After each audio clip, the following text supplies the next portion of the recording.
Bien-aimés dans les Seigneurs, bonjour. Moi, c'est le pasteur Yann. Je suis pasteur responsable de l'église Royaume des Dieux Maison de Prière. Nous sommes à Eupen sur Avenue Télécom, à l'arrêt Terminus. Nous sommes depuis un certain temps dans le cadre d'une série d'enseignements sur l'Alliance. Aujourd'hui, c'est notre 4e numéro de cette série. Et la dernière série, les 3 dernières séries, nous avons parlé de l'alliance d'Abraham, et puis nous avons pris l'alliance de Noé et d'Adam d'abord, de Noé et puis d'Abraham. Nous avons compris que ces alliances étaient dans une logique évolutive, progressive, s'améliorant à chaque fois, toujours dans le même but. Dieu n'a jamais renoncé à son plan de rédemption éternel. Il n'a jamais renoncé à ses plans. Dieu a toujours prévu de sauver les hommes, toujours, depuis le commencement. Et il n'a jamais changé ses plans. Maintenant, il a adapté les méthodes, les instruments à utiliser. Puisque l'homme étant faible, il les a adaptés et dans le temps, les choses ont évolué pour, in fine, aboutir au même résultat, les saluts des hommes. Ce salut n'est possible qu'au moyen de la foi. La foi est le canal par lequel nous signons. La foi, c'est l'encre qui nous permet de signer notre adhésion dans l'alliance avec Dieu. Je répète, la foi, c'est l'encre qui nous permet de signer notre adhésion à l'alliance des dieux. Dieu, avec Abraham, a formé un peuple. Il a formé un peuple. Il a dit à Abraham, je ferai de toi un grand peuple, une grande nation. Mais Abraham lui-même de son vivant n'a pas vu ces peuples-là. Il est mort, mais il n'a pas vu ces peuples-là. Abraham a vu jusqu'à Jacob, parce que du vivant de Jacob, Abraham était encore en vie. Mais après le Jacob, Abraham était décédé. Donc Abraham n'a pas pu voir le fils de Jacob. Mais la promesse qu'il avait reçue de devenir un grand peuple a continué d'exister et de se manifester. Vous voyez à quel point Dieu peut être fidèle. Même alors que vous-même, vous n'êtes pas là pour garantir le respect de termes, lui-même, il veille à ce qu'il n'est pas comme les hommes. Quand il dit il n'est pas un homme, Dieu n'est pas un homme. Les hommes, dès que vous décédez, vous êtes associés avec une personne, vous décédez, vos enfants viennent, l'autre risque de leur dire ce n'est pas en ces termes-là, il risque de modifier le contrat, il risque de changer le terme du contrat et de présenter autre chose aux enfants. Mais Dieu, non, tel n'est pas le cas pour lui. Ce n'est pas le cas de Dieu. Dieu va appeler Moïse. Nous avons lu dans dans Exode 3. Dieu va appeler Moïse. Et il va dire à Moïse une chose très importante. Vous pouvez le lire à partir d'Exode 3. Dieu se présente à partir du verset 6. Il dit, je suis le Dieu de ton père, les dieux d'Abraham, les dieux d'Isaac, les dieux de Jacob. Si Dieu précise ces 3 personnes, c'est pour montrer la lignée de la transmission de l'alliance. Parce qu'il y avait un conflit à l'époque et les gens parfois ne comprennent pas pourquoi est-ce que Dieu cite ces 3 personnes. Pourquoi est-ce que Moïse insiste sur ces 3 noms? C'est pour taire une polémique qu'il y avait à cette époque. Les Ismaélites disaient à cette époque que c'était Ismaël qui avait hérité de l'alliance. C'est ce que les Ismaélites disaient. Et aussi, les fils d'Édom, Ésaü, Le fils d'Édom aussi disait que c'est Ésaü qui avait hérité de l'alliance avec Dieu. Parce que Ésaü étant le premier-né, logiquement, selon la science humaine, c'est Ésaü qui devait hériter de l'alliance. Et donc, Moïse vient fixer ici. Il dit le Dieu d'Abraham. Pour Abraham, il n'y a pas de conflit, personne ne doute. C'est lui le père de l'alliance pour ces peuples-là. Mais il dit cette alliance est descendue par Isaac.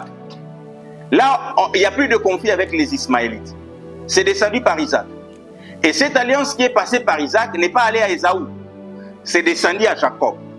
C'est de ces dieux-là que je parle, qui a traité cette alliance.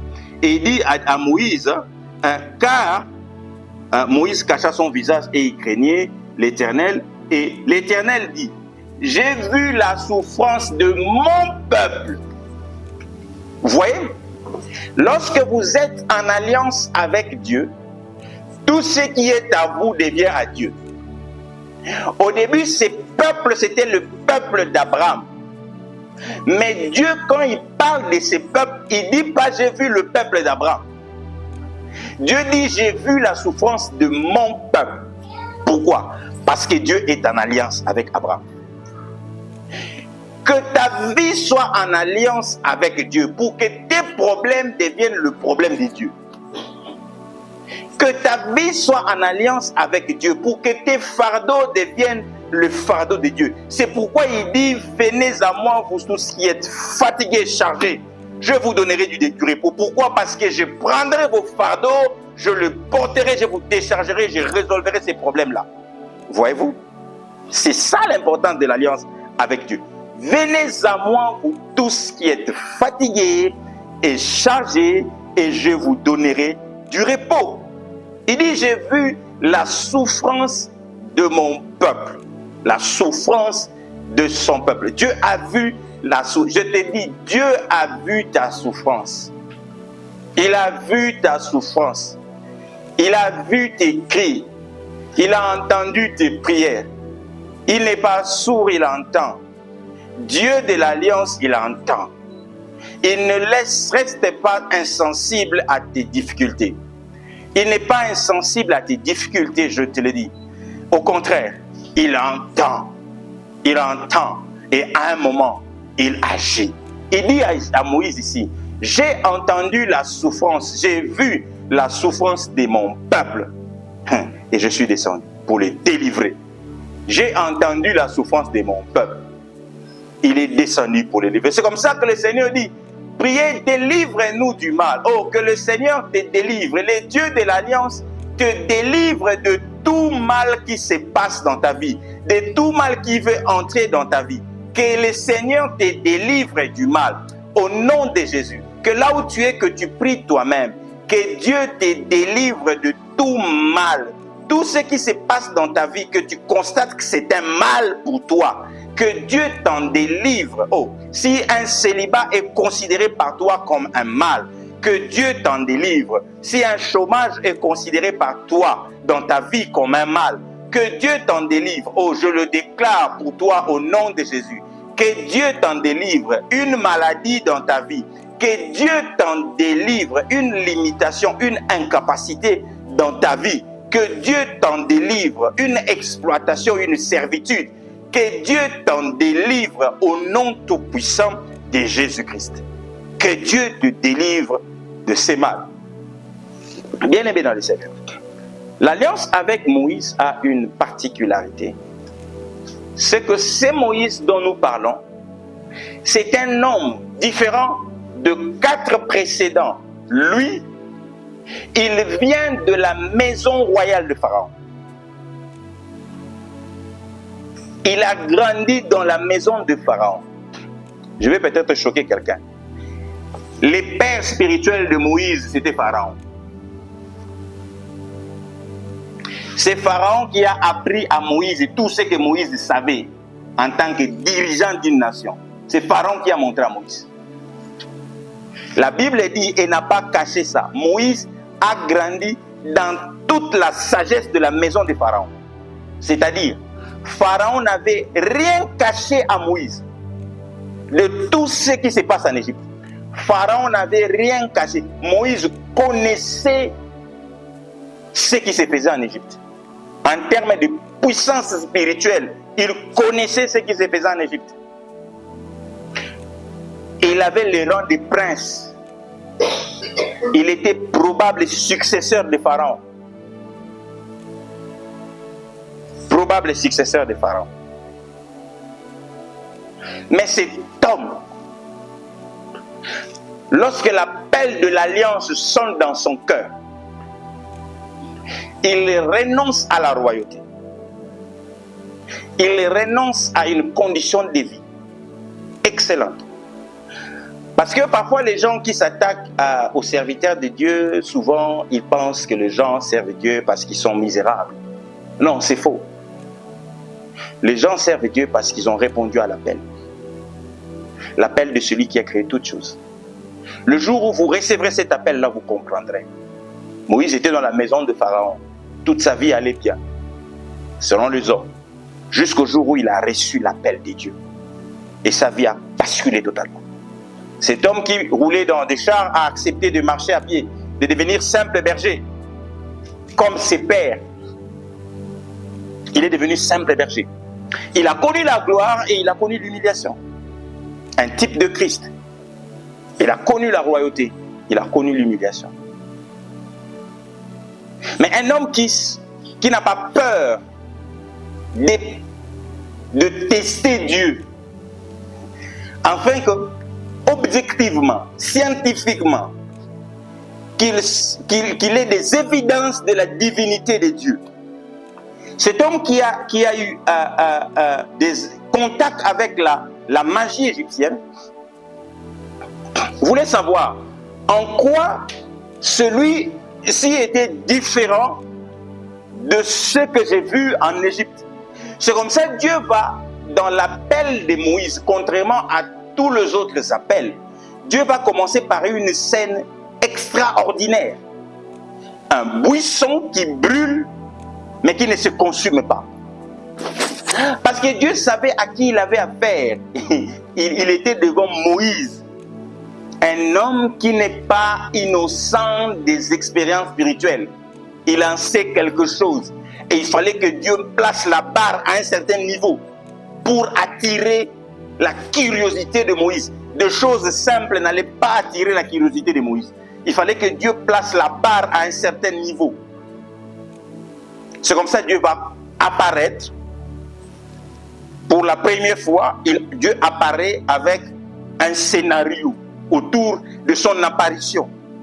Jusque-là, cela n'en était pas ainsi. Avant, il suffisait qu'il parle. Mais là, Moïse avait l'habitude d'écouter des voix. Il venait en Égypte où des voix pouvaient parler. Des esprits méchants, des démons pouvaient parler. Et là, il écoute la voix. Mais il ne suffit pas de la voix. Il voit un buisson qui brûle, mais qui ne consume pas. Oui, l'interprétation, vous pouvez en faire selon l'esprit vous oriente. Dieu, dans son existence, n'a pas besoin de carburant naturel. Et il y a plusieurs autres explications que peut vouloir dire ces buissons ardents qui brûlent sans que le feu ne soit alimenté par le buisson, ni par le feuille, ni par le bois du buisson, parce que Dieu n'a pas besoin des éléments naturels pour exister en tant que Dieu. Il est Dieu par essence. Et donc Moïse constate ça et il comprend que je suis en face d'une personne qui existe par lui-même. Il n'a pas besoin de carburant. Un feu qui brûle par lui-même, qui n'a pas besoin de carburant de buisson. Ah, je dois aller vers cette personne-là qui existe par lui-même. Et Moïse le comprend. Et Moïse s'approche de Dieu.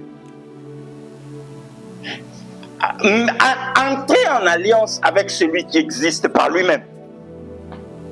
Le diable n'est qu'une créature. Son existence dépend de Dieu. Celui qui tient l'autel de l'occultisme, son existence dépend de Dieu. Tous ces sorciers-là, leur existence dépend de Dieu. Il n'y a que celui-là, Jésus, qui existe par lui-même. Vous voyez? Et Moïse arrive là. Et Dieu se présente comme ça à Moïse. Avec autorité. Et Moïse comprend qu'il est devant quelqu'un de plus grand.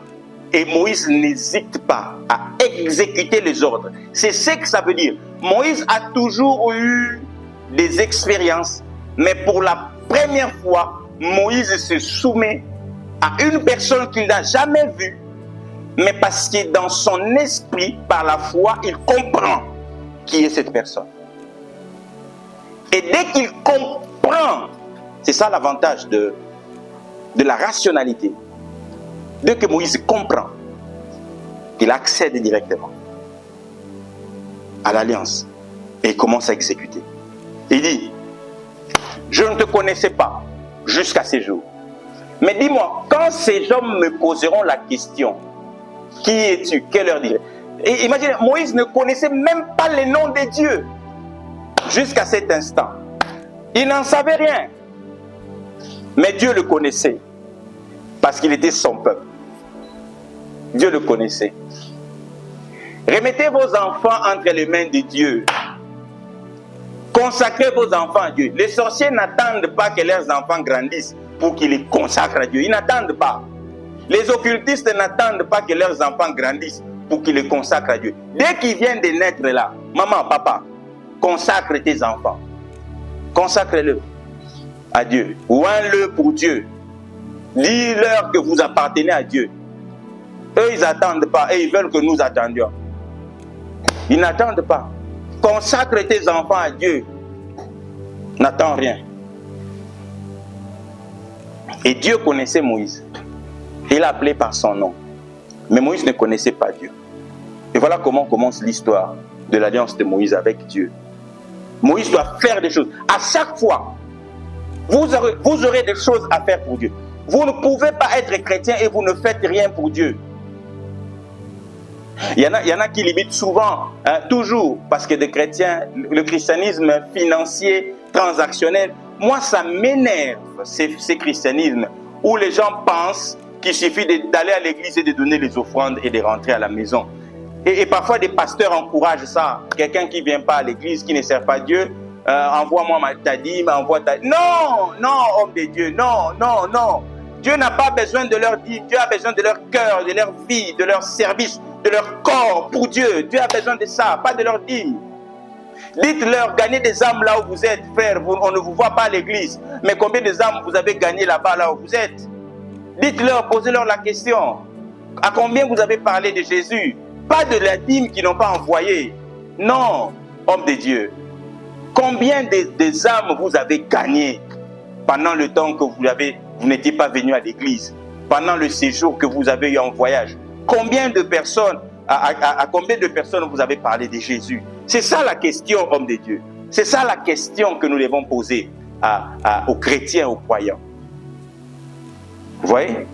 C'est ça. Et donc,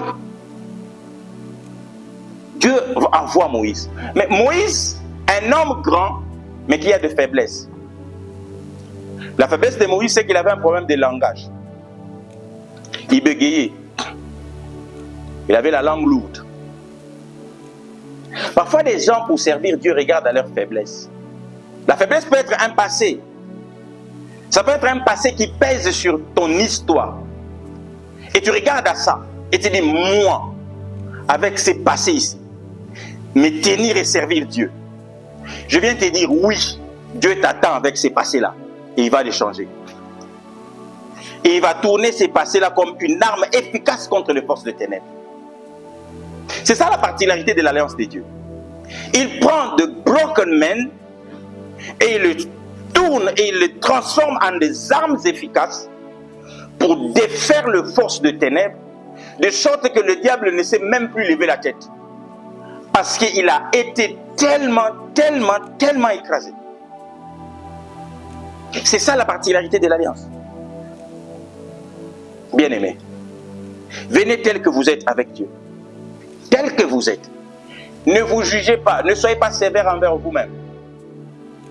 Il y a quelqu'un qui me dit, mais moi j'ai commis beaucoup de fautes. J'ai commis presque des crimes impardonnables. Dans l'alliance de Dieu, il n'y a aucune faute qui soit impardonnable. Votre péché est impardonnable dès que vous quittez le mécanisme du pardon. C'est ce que vous devez retenir. Lorsque vous sortez de l'alliance, c'est là que votre péché devient impardonnable. Mais tant que vous êtes dans l'alliance, le pardon est disponible. Le pardon est disponible. Mais regardez qu'est-ce que Dieu va faire. Dieu, je regrette toujours ce chapitre quand je lis, je dis, mais Moïse aurait pu simplement demander à Dieu, mais résous d'abord mon problème de langage. Et ça aurait été un autre miracle. Parce que Dieu envoie Moïse seul. Il envoie Moïse seul devant Pharaon. C'est la faiblesse de Moïse qui va créer le ministère de Aaron. Dieu seul sait. Les faiblesses des leaders sont des occasions pour d'autres personnes d'exprimer leur ministère.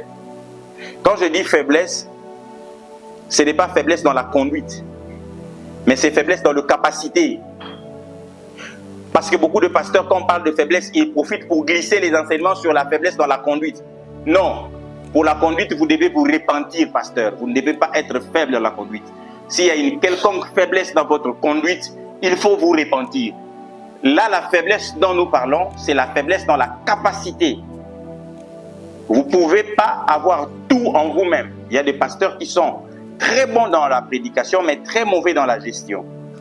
C'est une faiblesse. Et vous pouvez vous faire aider par des disciples. Les disciples peuvent vous aider. Vous pouvez être fort dans la prédication, mais pas fort dans la guérison. Dans votre église, eh bien, des disciples peuvent vous combler dans cette faiblesse que vous avez par rapport à une telle situation. C'est de ça qu'il s'agit. Et Moïse avait une faiblesse dans le langage. Dieu, soit il règle la faiblesse, soit il comble la faiblesse. Soit il règle la faiblesse, soit il comble la faiblesse. Dieu est comme ça. Il règle ou il comble. Je prie pour vous. Que Dieu soit celui qui règle toute faiblesse dans votre vie ou qui vous amène des hommes qui vont vous aider à combler cette faiblesse. Au nom tout-puissant de Jésus. Que cela se manifeste dans votre vie. Et Moïse, comme je l'ai dit, Moïse reçoit l'alliance et va l'annoncer au peuple d'Israël. Pour dire à ces peuples, écoutez, nous sommes ici dans la souffrance. Mais je vais vous dire une chose.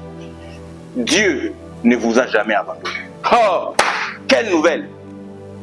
Tu es dans la souffrance et on vient t'annoncer que le Tout-Puissant, les dieux de vos pères, ne vous a jamais oublié. 4 siècles après, il ne vous a jamais abandonné. Et qu'il a entendu le cri de votre souffrance. Et que maintenant il est descendu pour vous délivrer de la main de celui qui pensait être plus fort que vous. Quelle est la situation qui pense être plus forte que vous maintenant? En Jésus-Christ, Dieu va renverser les choses. Il va vous donner la supériorité sur cette puissance qui vous a longtemps dominé. Ça peut être une puissance qui vous conduit à pécher et à succomber dans le péché tout le temps. Qui vous maintient dans une vie de péché et vous ne comprenez pas, vous ne savez pas comment sortir de là. Mais en Jésus-Christ, Dieu vient et intervient en votre faveur. Et il brise le joug du péché qui pesait sur vous. Et il vous sauve de cette domination. Que la puissance de l'alliance des dieux en Jésus-Christ par l'œuvre de la croix brise tout le joug de l'ennemi qui pesait sur votre vie au nom tout-puissant de Jésus. Oh, Dieu est tout-puissant. Moïse annonce cette grande nouvelle à son peuple. Mais cela ne se limite pas là. Ces hommes de l'Égypte devraient savoir qu'ils ont touché au mauvais peuple. Il y a un moment dans la vie, les gens doivent tirer les conséquences de leurs actes. Ils doivent tirer les conséquences de leurs actes. Parce qu'il est de la justice des dieux d'opprimer ceux qui oppriment ses enfants. Oh, ça ce sont les bénéfices de l'alliance en Jésus-Christ. Lorsque vous êtes en alliance avec Jésus-Christ, Dieu se charge lui-même d'opprimer ceux qui vous oppriment. Et ça, ce n'est pas un slogan. c'est une vérité. J'ai vu des hommes qui ont voulu s'en prendre à ceux qui étaient en alliance avec Dieu. Comment ils ont fini? Ils pensaient être forts. Ils ont été renversés. Ils sont tombés comme une pierre tombe. Ils n'ont pas été épargnés. Entrez en alliance avec Jésus-Christ en le recevant comme votre Seigneur et Sauveur dans votre vie. Laissez-lui le commande de votre vie. Dites-lui, Seigneur, me voici. Je me conduis mal moi-même. Maintenant, j'ai décidé de lâcher prise et de vous laisser la conduite de ma vie. Dites-le là où vous êtes. Seigneur, je me suis mal conduit dans tel domaine. Je me suis mal conduit dans tel autre domaine, Seigneur. Je viens au-devant de toi maintenant, ô Père, pour que tu conduises à ma place, que tu corriges la direction, la mauvaise direction que j'ai eu à prendre, que tu me ramènes sur la bonne direction, ô Éternel Dieu. Ramène ma vie sur la bonne direction, Seigneur. Comme tu as ramené les Égyptiens, non, les Israélites, qui étaient partis en Égypte, c'était une mauvaise direction. Canaan était resté derrière. Tu les as pris de l'Égypte et tu les as ramenés à Canaan. Seigneur, je déclare que tu ramènes une vie, Yahweh Dieu, de la direction mauvaise qu'elle avait prise vers la bonne direction. Au nom de Jésus. Puisqu'ils sont venus à toi encore, Seigneur, corrige la trajectoire d'une destinée. Que votre destinée soit restaurée. Que la trajectoire même de votre destinée soit totalement restaurée. L'alliance avec Jésus-Christ est la meilleure des choses et la meilleure des décisions qu'un homme puisse prendre de son vivant sur la terre. Dieu vous bénisse abondamment. Nous nous retrouvons jeudi prochain pour la suite de notre émission Parole de connaissance pour un nouvel épisode sur l'alliance et nous aborderons l'alliance royale avec David pour voir comment est-ce que cette alliance sacerdotale a migré jusqu'à devenir royale pour prendre toutes les dimensions de l'alliance d'Adam qui était prêtre et roi, jusqu'au roi de rois. Dieu vous bénisse. Merci.